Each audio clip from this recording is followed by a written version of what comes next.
Djerenyoa 1, fusion de Donyo Maleyo et Boussou Palignoa dans le canton Pakolo, région du Go. Possible désormais pour les populations d'ici de recevoir sur place des soins ou de bénéficier d'accompagnement scolaire. C'est dans ce complexe composé d'un temple et d'un centre de santé avec dispensaire et maternité, dont de l'église presbytérienne qui en assure le fonctionnement, le temps pour l'État d'y affecter des agents. C'est la santé d'abord préventive et ensuite curative.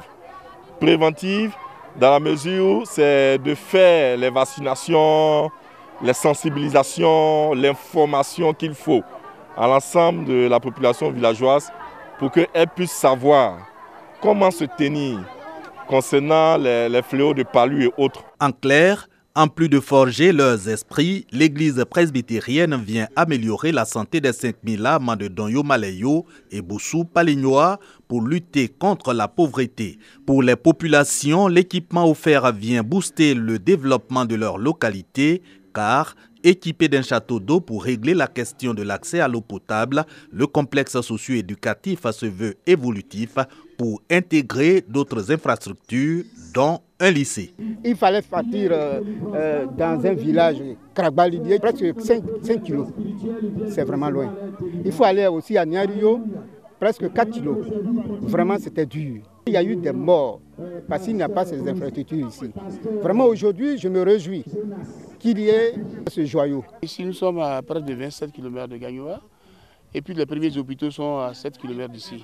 Donc ça, c'est vraiment le bienvenu parce que ça regroupe déjà les deux villages que sont Donyo Maleyo et Boussou Palignoa, mais en même temps, d'autres villages de cette tribu qui sont à moins de 3 km. C'est le développement que nous accueillons à bras ouverts, mais nous rendons grâce à Dieu parce qu'on ne pouvait pas imaginer que dans ce village, nous aurions pu avoir ce genre de structure. De l'eau potable, un centre de santé, des agents communautaires à Donyo Maleyo et Boussou Palignoa. Problèmes de santé et analphabétisme désormais au passé, donc au rendez-vous, le développement. Reste l'unité et la cohésion des fils et filles, vœu commun au cadre et chef coutumier de Djerenyoa 1. Village de Brafédon, dans le département du Grand Laou, au sud-ouest de la Côte d'Ivoire.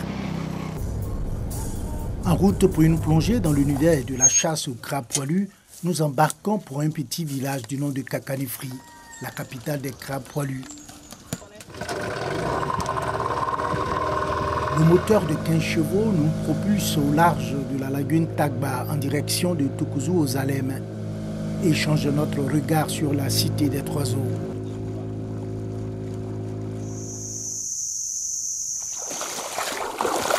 Les salades d'eau douce et les herbes ont pris la berge en otage, mais cachent mal le potentiel touristique de la localité qui crève l'œil partout où le regard se pose. Après une quinzaine de minutes de navigation, voici Kakanifri, où nous attend Agathe, avec qui nous irons à la chasse de crabes poilus. J'ai fait au moins 70 boîtes. Piège quoi. Piège, oui. C'est sur ça, je continue, mais ce n'est pas à la même place. Il rentre de gauche-droite jusqu'à me promène avant que ça finisse. Agathe a déjà installé les pièges de crabes poilus, avec du coco comme appât, à l'entrée de nombreux trous de crabes. Avec elle, nous irons voir ces pièges.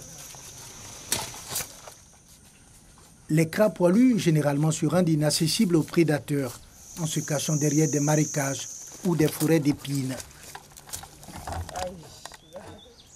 Ce qui fait de la chasse du crabe poilu une véritable course d'obstacles. Des efforts souvent récompensés.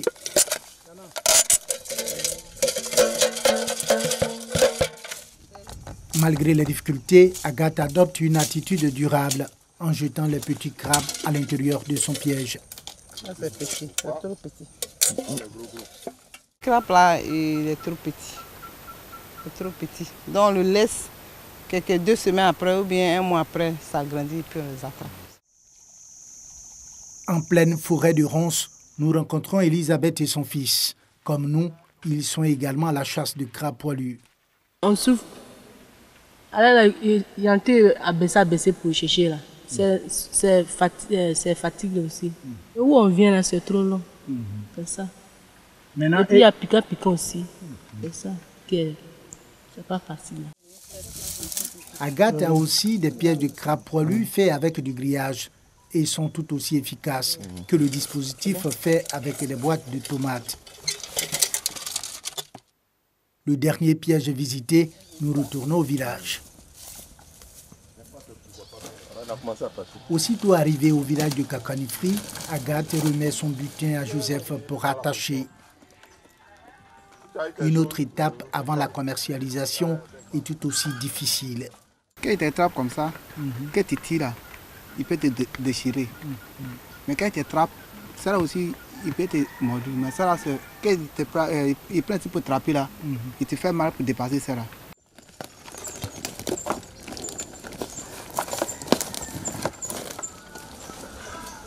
Tano vient acheter des crabes poilus ici à Kakanifri depuis 8 ans. Il y a combien dessus? C'est 9. 9 crabes dessus. 9 crabes. Oui. Le produit est bien prisé, mais la filière rencontre des difficultés. Pendant les saisons pluvieuses ou plus abondamment, sincèrement, nous ne trouvons rien parce que nous sommes venus aujourd'hui. Les moyens de déplacement sont venus sans avoir ce que nous avons besoin. Et puis nos clients, puisque si nous n'avons rien, les clients aussi ne gagnent pas. Des fois, ça veut nous perdre des clients.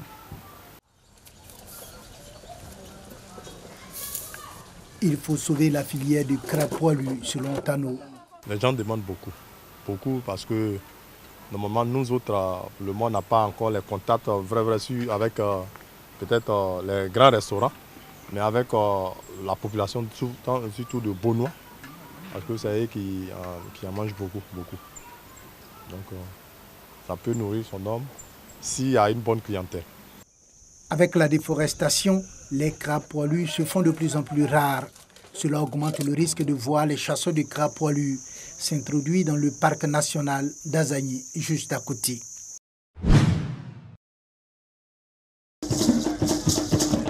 Le crépitement du tam-tam et le martèlement des pas des danseurs, une symphonie entraînante, ce sont des scènes de la vie quotidienne, une caractéristique du Zaurada, danse initiatique.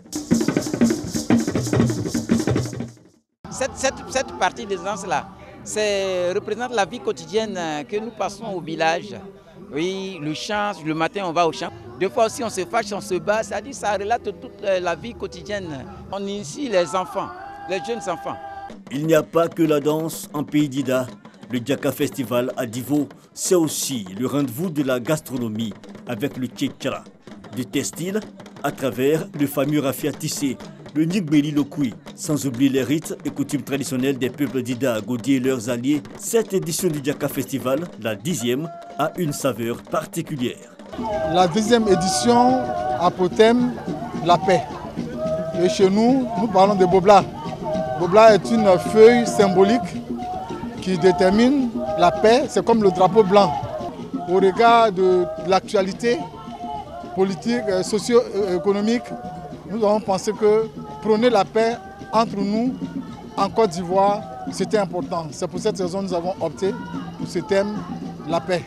Le peuple acquiert comme peuple invité d'honneur, mais aussi l'apport traditionnel des Achans du sud du pays, toute une synergie pour porter la culture à travers la paix. Parce que vous le savez, nous avons traversé des périodes difficiles.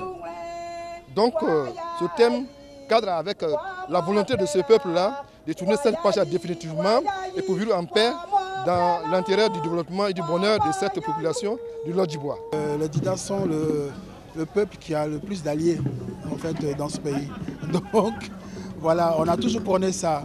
Et cette année, avec la 10e édition, on voulait vraiment formaliser ça, l'union, la paix, la cohésion sociale. Nous prenons depuis 2015 que le festival est le creuset, n'est-ce pas, de la cohésion sociale. Parce qu'ici, il n'y a pas d'ethnie, il n'y a pas de parti politique, tout le monde se retrouve autour d'un idéal. Parler de cohésion, de paix par le rassemblement des peuplades réunis sur un même sol, c'est l'exercice recommandé par les différentes personnalités venues soutenir cette célébration culturelle. Notre pays vient de traverser une période difficile, donc nous avons lancé un appel au nom de M. le Premier ministre pour que la paix et la cohésion continuent de régner dans la région du Logibwa, parce que c'est la paix et la cohésion qui permettront donc à notre région d'aller de l'avant. C'est-à-dire la région a besoin d'infrastructures et ces infrastructures ne peuvent se réaliser que lorsqu'il y a la paix.